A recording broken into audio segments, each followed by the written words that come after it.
ಈ ಘಟನೆ 7 ಗಂಟೆ 8 ಗಂಟೆ ಆಗುವಾಗ ಇಡೀ ಜಗತ್ತಿಗೆ ಗೊತ್ತಾಗಿದೆ. ಈಶ್ವರಮಂಗಲದಲ್ಲಿ ಎಷ್ಟೋ ಸ್ಥಳೀಯರಲ್ಲಿ ಬಂದಿದ್ದಾರೆ, ಅವರ ಸಹಕಾರ ಪಡೆಯಬಹುದಿತ್ತು. ಸುಮಾರು 25-30 ಕಿಲೋಮೀಟರ್ ದೂರದಿಂದ ಅರುಣ್ ಕುಮಾರ್ ಪುತ್ತಿಲ ಇಲ್ಲಿ ಬರಬೇಕಾದಂತ ಅಗತ್ಯ ಇದೆಯಾ?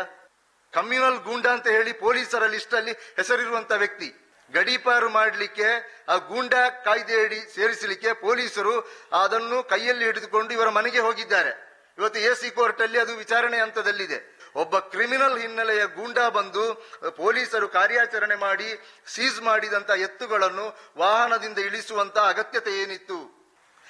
ಪೊಲೀಸರು ಆ ಘಟನೆ ಆದ ಬಳಿಕ ಅಲ್ಲಿ ಏನಾಗ್ತದೆ, ಆರೋಪಿಯ ಕಾಲಿಗೆ ಗುಂಡು ಬೀಳ್ತದೆ, ಆರೋಪಿಯನ್ನು ಹಾಸ್ಪಿಟಲ್ಗೆ ಕೊಂಡೋಗ್ತಾರೆ. 2-3 ಪೊಲೀಸರು ಅದಕ್ಕೆ ಬೇಕಾಗ್ತದೆ ಆರೋಪಿಯನ್ನು ಕೊಂಡೋಗ್ಲಿಕ್ಕೆ, ಅಥವಾ 5 ಮಂದಿಯ ಅದಕ್ಕಿಂತ ಹೆಚ್ಚು ಮಂದಿಯ ಬೇಕಾಗ್ತದೆ.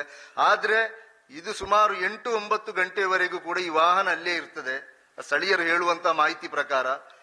ಆ ಸಮಯದಲ್ಲಿ ಏನು ಒಂದು ಈ ಘಟನೆಯಾಗಿ 2-3 ಗಂಟೆ ಕಳೆದ ನಂತರ ಅಲ್ಲಿ ಕೆಲವರು ಜಮೆ ಆಗ್ತಾರೆ. ಜಮೆ ಆದ ನಂತರ ಅದರಲ್ಲಿ ಅರುಣ್ ಕುಮಾರ್ ಪುತ್ತಿಲ ಅಂತ ಹೇಳುವಂತಹ ಪುತ್ತೂರಿನ ಬಿಜೆಪಿಯ ಒಬ್ಬರು ಲೀಡರ್ ಅಲ್ಲಿಗೆ ಬರ್ತಾರೆ. ಲೀಡರ್ ಬಂದು ಅವರು ಪೊಲೀಸರ ಸಮ್ಮುಖದಲ್ಲಿ ಆ ವಾಹನದಲ್ಲಿರುವಂತಹ ಟಾರ್ಪಾಲ್ ಅನ್ನು ಕಟ್ ಮಾಡಿ ಆ ಜಾನುವಾರುಗಳನ್ನು ಇಳಿಸ್ತಾರೆ. ಅವರ ಕೈಯಲ್ಲಿ ಒಂದು ದೊಡ್ಡ ಕತ್ತಿ, ತಳುವಾರು ರೀತಿಯಾದಂತಹ ಒಂದು ಲಾಗ್ ರೀತಿಯಾದಂತಹ ಒಂದು ಕತ್ತಿಯು ಕೂಡ ಆ ಸಂದರ್ಭದಲ್ಲಿ ಪ್ರತ್ಯಕ್ಷವಾಗ್ತದೆ. ಅದರಲ್ಲಿ ಅವರ ಟಾರ್ಪಾಲ್ ಅನ್ನು ಇಳಿಸ್ತಾರೆ. ಇದು ಹಲವಾರು ಸಂಶಯಗಳಿಗೆ ಎಡೆಮಾಡಿದೆ ಈ ಘಟನೆ. ಸಾಮಾಜಿಕ ಜಾಲತಾಣಗಳಲ್ಲಿ ನಾನು ಸೇರಿದಂತೆ ಹಲವಾರು ಮಂದಿ ಪಕ್ಷದ ಮುಖಂಡರು, ಬೇರೆ ಬೇರೆ ಪಕ್ಷದ ಮುಖಂಡರು, ಪ್ರಗತಿಪರ ಹೋರಾಟಗಾರರು, ಬೇರೆ ಬೇರೆ ರಾಜಕೀಯ ಪಕ್ಷದ ಮುಖಂಡರು, ಎಲ್ಲ ಕೆಲವು ಅಡ್ವೊಕೇಟ್ಗಳು ಈ ಬಗ್ಗೆ ಏನ್ ಮಾಡಿದ್ದಾರೆ, ಧ್ವನಿ ಎತ್ತಿದ್ದಾರೆ, ಪ್ರಶ್ನೆ ಮಾಡಿದ್ದಾರೆ. ಇದು ಬಹಳ ಸಂಶಯ ವ್ಯಕ್ತವಾಗ್ತಾ ಇದೆ. ಅಂದ್ರೆ ಈ ಘಟನೆಯಲ್ಲಿ ಪೊಲೀಸರು ಕಾಲಿಗೆ ಗುಂಡೇಟು ಹೊಡೆದಂಥದ್ದು, ಆ ಬಳಿಕ ಸಂಘ ಪರಿವಾರದ ಪ್ರಮುಖರು ಅಲ್ಲಿ ಪ್ರತ್ಯಕ್ಷಗೊಂಡಂಥದ್ದು, ಇದು ಬಹಳ ಸಂಶಯಕ್ಕೆ ಎಡೆಮಾಡಿ ಪ್ರಶ್ನೆ ಮಾಡಿದ್ದೇವೆ. ಆದ್ರೆ ಅವತ್ತು ರಾತ್ರಿ ಏನ್ ಮಾಡುವುದು ಅಂತ ಹೇಳಿದ್ರೆ, ಇಲ್ಲಿನ ಪೊಲೀಸ್ ಇಲಾಖೆಯಿಂದ ಒಂದು ಡ್ಯಾಮೇಜ್ ಕಂಟ್ರೋಲ್ ಮಾಡುವಂತ ರೀತಿಯಲ್ಲಿ ಒಂದು ಹೇಳಿಕೆ ಬರ್ತದೆ. ಅದು ನಾವು ಸ್ಥಳೀಯರ ಸಹಕಾರ ಪಡೆಯುತ್ತೇವೆ, ಪೊಲೀಸ್ ಇಲಾಖೆ ಸ್ಥಳೀಯರ ಸಹಕಾರ ಪಡೆದುಕೊಂಡು ಇಂತಹ ಸಂದರ್ಭಗಳಲ್ಲಿ ಅಥವಾ ಪ್ರಕೃತಿ ವಿಕೋಪ, ಬೇರೆ ಬೇರೆ ಘಟನೆಗಳು, ಅಪಘಾತಗಳಾಗುವಾಗ, ಇಂತಹ ಘಟನೆಗಳಾಗುವಾಗ ಸ್ಥಳೀಯರ ಸಹಕಾರ ಪಡೆದುಕೊಂಡು ನಾವು ಇಂತಹ ಕೆಲಸಗಳನ್ನು ಮಾಡ್ತೇವೆ. ಅಲ್ಲಿ ಕತ್ತಿ ಬಂದದ್ದು ಸ್ಥಳೀಯ ಮುಸ್ಲಿಮರ ಮನೆಯಿಂದ ಬಂದಂತಹ ಕತ್ತಿಯದು, ಅವರು ತಂದದ್ದಲ್ಲ ಅಂತ ಹೇಳುವಂತಹ ಒಂದು ಡ್ಯಾಮೇಜ್ ಕಂಟ್ರೋಲ್ ಮಾಡುವಂತ ರೀತಿಯ ಒಂದು ಸ್ಟೇಟ್ಮೆಂಟ್ ಅನ್ನು ಪೊಲೀಸ್ ಇಲಾಖೆಯಿಂದ ಬರ್ತದೆ. ನನಗೆ ಬಹಳ ನಮಗೆ ಏನು ತುಂಬಾ ಒಂದು ಆಶ್ಚರ್ಯ ಕಾಣುವಂಥದ್ದು, ಒಂದು ಪೊಲೀಸ್ ಇಲಾಖೆ ಈ ರೀತಿಯಾದಂತಹ ಸ್ಟೇಟ್ಮೆಂಟ್ ಕೊಡಬೇಕಾದಂತ ಅಗತ್ಯ ಇದೆಯಾ? ಒಂದು ಡ್ಯಾಮೇಜ್ ಕಂಟ್ರೋಲ್ ಮಾಡುವಂತ ರೀತಿಯಲ್ಲಿ ಆ ಕತ್ತಿ ಮುಸಲ್ಮಾನರ ಮನೆಯಿಂದ ತಂದ ಕತ್ತಿ, ಅಲ್ಲಿ ಮುಸಲ್ಮಾನರಿದ್ದಾರೆ, ಯಾಕೆ ಇದರಲ್ಲಿ ಕೂಡ ಧರ್ಮವನ್ನು ತುಳುಕು ಹಾಕಿಕೊಂಡು ಮಾತನಾಡುವಂಥದ್ದು? ಯಾಕೆ ಈ ಅರುಣ್ ಕುಮಾರ್ ಪುತ್ತಿಲ ಅಲ್ಲಿ ಬರುವವರೆಗೂ ಕೂಡ ಆ ವಾಹನದಿಂದ ಎತ್ತುಗಳನ್ನು ಇಳಿಸಲಿಕ್ಕೆ ಅರುಣ್ ಕುಮಾರ್ ಪುತ್ತಿಲ ಬರಬೇಕಾದಂತ ಅನಿವಾರ್ಯತೆ ಏನಿತ್ತು?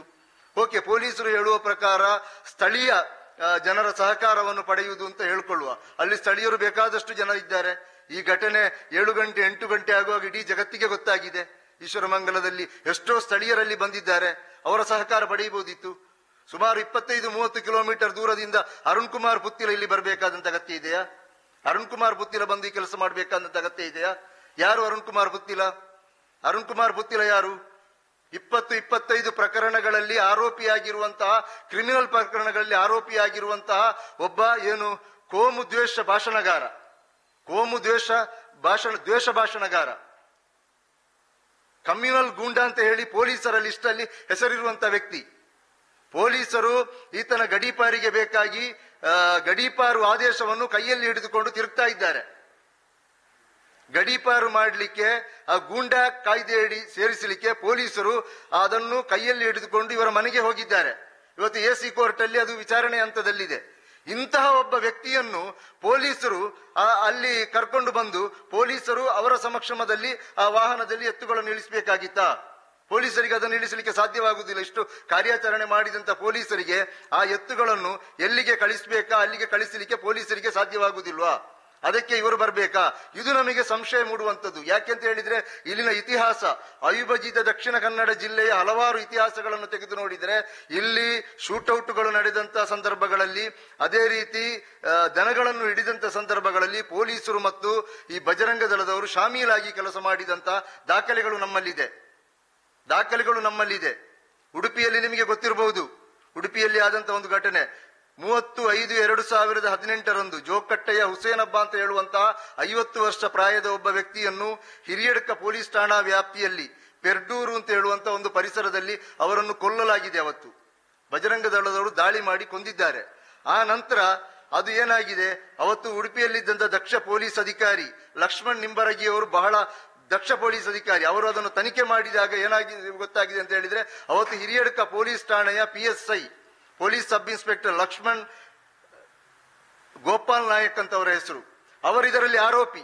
ಬಜರಂಗ ದಳದೊಂದಿಗೆ ಸೇರಿಕೊಂಡು ಗೋಪಾಲ್ ನಾಯ್ಕ್ ಮತ್ತು ಅಲ್ಲಿರ್ತಕ್ಕಂತಹ PCಗಳಾದ ಮೋಹನ್ ಕೊತ್ವಾಲ್ ಮತ್ತು ಇನ್ನೊಬ್ಬರು PC, ಈ ಮೂವರು ಬಜರಂಗ ದಳದವರೊಂದಿಗೆ ಸೇರಿಕೊಂಡು ಈ ಹುಸೇನಬ್ಬ ಅಂತ ಹೇಳುವಂತ ಜೋಕಟ್ಟೆ ವ್ಯಕ್ತಿಯನ್ನು ಹೊಡೆದು ಸಾಯಿಸಿದ್ದಾರೆ. ಆ ನಂತರ ಅವರು ಸೇವೆಯಿಂದ ಅಮಾನತಾಗಿದ್ದಾರೆ. ಕೊಲೆ ಪ್ರಕರಣದಲ್ಲಿ ಜೈಲು ಸೇರಿದ್ದಾರೆ. PSI ಅವರು ಜೈಲು ಸೇರಿದ್ದಾರೆ. ಇವತ್ತು ಕೂಡ ಅದು ವಿಚಾರಣೆ ಹಂತದಲ್ಲಿದೆ. ನಾನಿದು ಯಾಕೆ ನೆನಪು ಮಾಡಿದ್ದೇನೆ ಅಂತ ಹೇಳಿದ್ರೆ, ದಕ್ಷಿಣ ಕನ್ನಡ ಜಿಲ್ಲೆಯಲ್ಲಿ ಇಂಥ ಹಲವಾರು ಘಟನೆಗಳಾದಾಗ ಇದರಲ್ಲಿ ಪೊಲೀಸರು ಮತ್ತು ಬಜರಂಗ ದಳದವರು ಸೇರಿಕೊಂಡು ಮಾಡಿದಂತ ಪಾತ್ರ ಇತ್ತು. ಆದ ಕಾರಣ ನಮಗೆ ಒಂದು ಸಂಶಯ ಇರುವಂತದ್ದು. ಇವತ್ತಿಗೂ ಕೂಡ ಅಂತ ಬೇರೆ ಬೇರೆ ಪ್ರಕರಣಗಳಿದೆ. ಹೆಬ್ರಿಯಲ್ಲಿ ಒಂದು ಅಜರುದ್ದೀನ್ ಶೂಟೌಟ್ ನಡೆದಿದೆ. ಅಲ್ಲಿ ತನಿಕೋಡು ಚೆಕ್ ಪೋಸ್ಟ್ ಅಲ್ಲಿ ಶೃಂಗೇರಿಯಿಂದ ಬರುವಂತ ಸಂದರ್ಭದಲ್ಲಿ ಅಲ್ಲಿ ಆಂಟಿ ನಕ್ಸಲ್ ಸ್ಕ್ವಾಡಿನವರು ಕಬೀರ್ ಅಂತ ಹೇಳುವಂತಹ ಇಲ್ಲಿನ ಕೃಷ್ಣಾಪುರದ ಒಬ್ಬ ಯುವಕನನ್ನು ಶೂಟ್ ಮಾಡಿ ಕೊಂದಿದ್ದಾರೆ. ಆಂಟಿ ನಕ್ಸಲ್ ಸ್ಕ್ವಾಡ್ ಅಂತ ಹೇಳಿದ್ರೆ ಅದು ಪೊಲೀಸ್ ಇಲಾಖೆಯ ಪೊಲೀಸ್ ವ್ಯವಸ್ಥೆಯ ಒಂದು ಭಾಗವೇ ಅದು. ಅವತ್ತು ಪ್ರವೀಣ್ ಅಂತ ಹೇಳುವಂತ ಒಬ್ಬ ಸಿಬ್ಬಂದಿ ಶೂಟ್ ಮಾಡಿ AK-47 ಕೇವಲ 5 ಫೀಟ್ ದೂರದಿಂದ ಶೂಟ್ ಮಾಡಿ ಕೊಂದಿದ್ದಾರೆ. ಅಂದ್ರೆ ಇಂತಹ ಘಟನೆಗಳು ಈ ಜಿಲ್ಲೆಯಲ್ಲಿ ನಡೀತಾ ಇದೆ. ಆದ ಕಾರಣ ಇದರ ಬಗ್ಗೆ ಒಂದು ಸಂಶಯ ಇದೆ. ಒಬ್ಬ ಕ್ರಿಮಿನಲ್ ಹಿನ್ನೆಲೆಯ ಗೂಂಡಾ ಬಂದು ಪೊಲೀಸರು ಕಾರ್ಯಾಚರಣೆ ಮಾಡಿ ಸೀಸ್ ಮಾಡಿದಂತ ಎತ್ತುಗಳನ್ನು ವಾಹನದಿಂದ ಇಳಿಸುವಂತ ಅಗತ್ಯತೆ ಏನಿತ್ತು, ಅವರಿಗೆ ಅಲ್ಲಿ ಬರುವಂತ ಉದ್ದೇಶ ಏನಿತ್ತು? ನಿನ್ನೆ ಎಲ್ಲ ಯಾಕೆ ಕ್ರಿಮಿನಲ್ ಹಿನ್ನೆಲೆ ಇರುವವರನ್ನು ಪೊಲೀಸರು ಇದಕ್ಕೆ ಬಳಸಿಕೊಂಡಿದ್ದಾರೆ ಅಥವಾ ಪೊಲೀಸರು ಅವರಿಗೆ ಸಹಕರಿಸಿದ್ದಾರೆ? ನಮಗೆ ವಿಡಿಯೋದಲ್ಲಿ ಕಾಣಲಿಕ್ಕೆ ಸಾಧ್ಯವಾಗ್ತಾ ಇದೆ. ಇದನ್ನು ಅಲ್ಲಗಳೆಯಲಿಕ್ಕೆ ಸಾಧ್ಯ ಇಲ್ಲ. ಯಾಕೆಂತ ಹೇಳಿದ್ರೆ ನಿನ್ನೆ SP ಸಾಹೇಬರು ಕೂಡ ಅಲ್ಲಿ ಚಾರ್ಜ್ ಮೆಮೊ ಮಾಡಿದ್ದಾರೆ. ಆ ಇನ್ಸ್ಪೆಕ್ಟರ್ಗೆ ಈ ವಿಚಾರದಲ್ಲಿ ಚಾರ್ಜ್ ಮೆಮೊ ಮಾಡಿದ್ದಾರೆ. ಇದನ್ನು ಅಲ್ಲಗಳೆಯಲಿಕ್ಕೆ ಸಾಧ್ಯ ಇಲ್ಲ. ಇದನ್ನು ಮೊನ್ನೆ ಇವರು ನಮ್ಮ ದಕ್ಷಿಣ ಕನ್ನಡ ಮಂಗಳೂರು ನಗರ ಪೊಲೀಸ್ ಕಮಿಷನರ್ ಅವರು ಶ್ರೀಯುತ ಸುಧೀರ್ ರೆಡ್ಡಿ ಅವರ ಒಂದು ವಿಡಿಯೋ ನೀವು ನೋಡಿರ್ಬೋದು. ಆ ವಿಡಿಯೋದಲ್ಲಿ ಅವರು ಏನು ಹೇಳ್ತಾ ಇದ್ದಾರೆ ಅಂತ ಹೇಳಿದ್ರೆ, ಸಾರ್ವಜನಿಕರಿಗೆ ಏನು ಸಂದೇಶ ಕೊಡ್ತಾ ಇದ್ದಾರೆ ಅಂತ ಹೇಳಿದ್ರೆ, ನೋಡಿ, ಯಾರೇ ಕ್ರಿಮಿನಲ್ಗಳಾದ್ರೂ ಅವರು ಕ್ರಿಮಿನಲ್ ಹಿನ್ನೆಲೆ ಇದ್ರೆ ಅವರೊಟ್ಟಿಗೆ ತಿರುಗುವುದು ಅಪರಾಧ. ವಾರ್ನಿಂಗ್ ಕೊಟ್ಟಿದ್ದಾರೆ ಅವರು. ಅವರೊಟ್ಟಿಗೆ ತಿರುಗುವುದು ಅಪರಾಧ, ಅವರೊಟ್ಟಿಗೆ ವ್ಯವಹಾರ ಮಾಡುವುದು ಅಪರಾಧ, ಅವರೊಟ್ಟಿಗೆ ವಾಹನದಲ್ಲಿ ಹೋಗುವುದು ಅಪರಾಧ.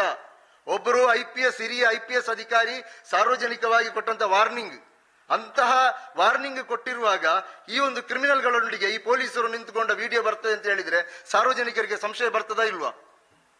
ಸಾರ್ವಜನಿಕರಿಗೆ ಸಂಶಯ ಬರ್ತಾ ಇದೆ. ಆದ ಕಾರಣ ಇದರ ಹಿನ್ನೆಲೆಯನ್ನು ಬಹಳ ನಿಷ್ಪಕ್ಷಪಾತವಾದಂತಹ ತನಿಖೆ ನಡೆಸಬೇಕು. ಮತ್ತೆ ಈ ಅರುಣ್ ಕುಮಾರ್ ಪುತ್ತಿಲ ಅಂತ ಹೇಳುವಂತ ವ್ಯಕ್ತಿ ಈ ಒಂದು ದನ ಸಾಗಾಟದ ಈ ಸಂದರ್ಭದಲ್ಲಿ ಮಾತ್ರ ಅಲ್ಲ, ಪುತ್ತೂರಿನಲ್ಲಿ ಯಾವುದೇ ಘಟನೆ ಆದಾಗಲೂ ಕೂಡ ತನ್ನ ಏನು ಚೇಲಾಗಳನ್ನು ಕಟ್ಟಿಕೊಂಡು ಪೊಲೀಸ್ ಠಾಣೆಗೆ ಬರ್ತಾ ಇದ್ದಾರೆ. ಪೊಲೀಸ್ ಠಾಣೆಯಲ್ಲಿ ಹೋಗಿ ಕೇಸು ಅವರ ಮೇಲೆ ಒತ್ತಡ ಹೇರುವಂತೆ ಕೆಲಸ ಮಾಡ್ತಾ ಇದ್ದಾರೆ. ಪೊಲೀಸರ ಕರ್ತವ್ಯಕ್ಕೆ ಅಡ್ಡಿಪಡಿಸುವಂತೆ ಕೆಲಸ ಮಾಡ್ತಾ ಇದ್ದಾರೆ. ಆದ ಕಾರಣ ಈ ವ್ಯಕ್ತಿಯ ಮೇಲೆ ಸೂಕ್ತವಾದಂತಹ ಕಾನೂನು ಕ್ರಮವನ್ನು ಕೈಗೊಳ್ಳಬೇಕು ಅಂತ ಈ ಸಂದರ್ಭದಲ್ಲಿ ಒತ್ತಾಯಿಸ್ತಾ ಇದ್ದೇವೆ.